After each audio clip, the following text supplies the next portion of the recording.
So we recently made a road trip to Disney World, and today we're going to be talking about how that road trip went. I'm going to be going over a few different topics: the drive itself, the supercharging, all of the costs for the supercharging, and charging at other places that we did have a couple other opportunities for charging, as well as how Disney World was and how it was like to road trip during the pandemic. But most importantly, I wanted to give a nice overview of what it's like to do a road trip in a Tesla, which is basically the main reason why I had gotten so excited about getting a Tesla in the first place, was the opportunity to do road trips in it. So a lot of people ask me, what it's like, how is it like to road trip in a Tesla? Is it really difficult because you have a hard time charging it? You can't really road trip in an electric car, can you? Well, that's what we're going to talk about today. Definitely, I would say, just spoiler alert, I think it is much better than a gas-powered car, because obviously we've done a lot of road trips in the past in our gas-powered cars, mostly hybrids in recent years, but it is so much more enjoyable to me to do a road trip in a Tesla. Not only because the electric drivetrain makes for a very smooth and quiet experience, but also because it is great to have the tech in the Tesla, especially navigate on autopilot. So let's get started. So first off, we did have 5 passengers in the car, and right now I'm sitting in the back seat in the middle, and I would say, sorry Susan, I did not realize how firm the middle seat in the back is. It is especially uncomfortable, unfortunately. So we did have 3 passengers in the back. It was our 2 kids and my sister in the back, and she sat in the middle for most of the trip until the ride back. And I know she did make a comment that when she moved over to one of the side seats on one side, it was much more comfortable than the seat in the middle, and it helped our son to have a better view out the front of the car, and so he did not get car sick. So that was probably very good for her to move to that seat, because definitely the 2 side seats are much more comfortable than the center seat. But overall, just the space in the back seat here, it's really not a whole lot for 3 passengers. So I would definitely recommend that if you're planning a road trip, just to keep that in mind. If you have 3 kids in the back, it's probably no big deal.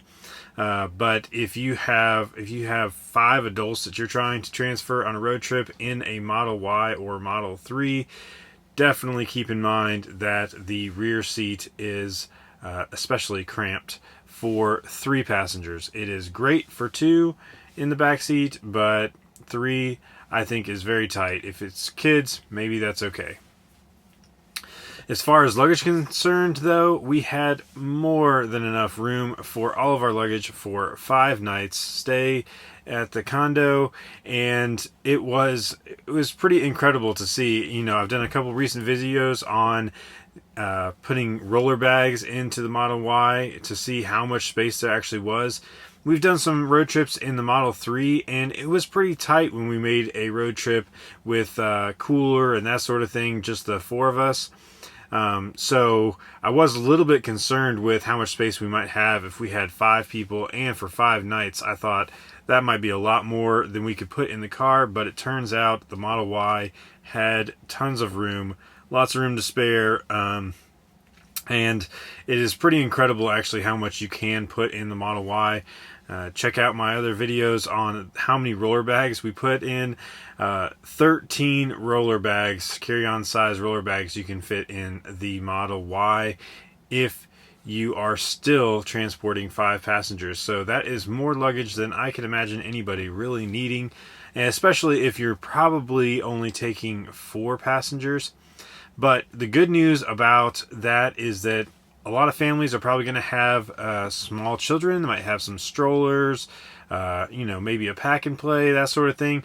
And I think that if you have a family of 5, 3 kids, and you're going to take some strollers and that sort of thing, I think you're going to be in great shape with the Model Y. It has tons of storage, so that is great news for road trips, especially in the Model Y. So that was a great advantage of the Model Y versus, like I said, the Model 3 that we've road tripped in the past. Another side note on the Model Y, we do have the long range Model Y versus we have been road tripping in the Standard Range Plus Model 3. So the Standard Range Plus Model 3 gets about 240 miles of range maximum on a charge, and the Model Y is rated for 316 miles maximum on a charge.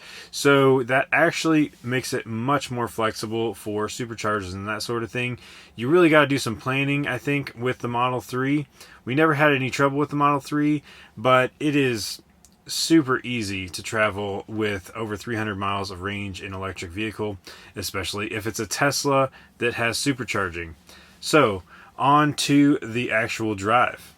So, like I said, one of the big factors in us deciding to get a Tesla was a road trip that I had taken in a Model S. So, my brother had a Model S, and it just had Autopilot 1, but it was such a great experience driving that vehicle, or I'd like to call it monitoring its drive, because the car is just, it keeps it in lane, it keeps its distance between you and the car in front of it, and actually with Autopilot 2.0 and higher, with Navigate on Autopilot, if you get the full self-driving package, it actually does more than just keep you in your lane. It also takes the interchanges that you're supposed to take.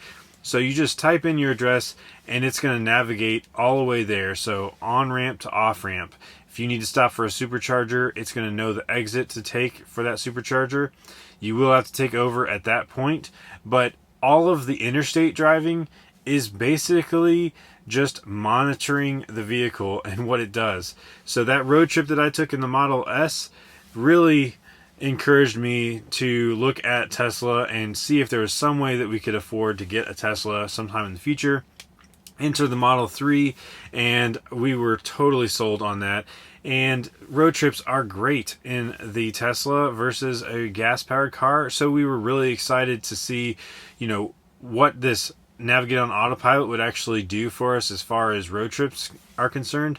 And I gotta tell you, it takes so much stress out of the driving of a normal road trip. Normally I'm concerned with driving the car and getting around other cars on the road and stop and go and keeping it in the lane. So all that stuff is just so much easier with Autopilot because it keeps you in the lane, it keeps the distance from the car in front of you.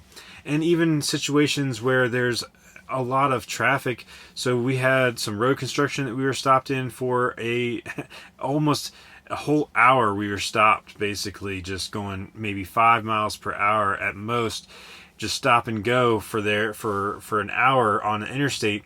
But to be honest, in the Tesla with Autopilot, that was super easy. I didn't have to worry about steering. I didn't have to worry about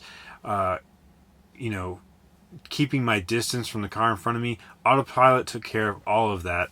So I definitely would recommend Tesla and Autopilot for road trips. It is a great experience. It makes it so much nicer for road trips. So I was editing this video and it started getting pretty long. It turns out I had about an hour of me talking about this road trip. There's a lot of stuff to talk about, so definitely subscribe so you don't miss out on the next episode where we're going to be talking about the supercharging and how it was like to charge the Tesla on our road trip.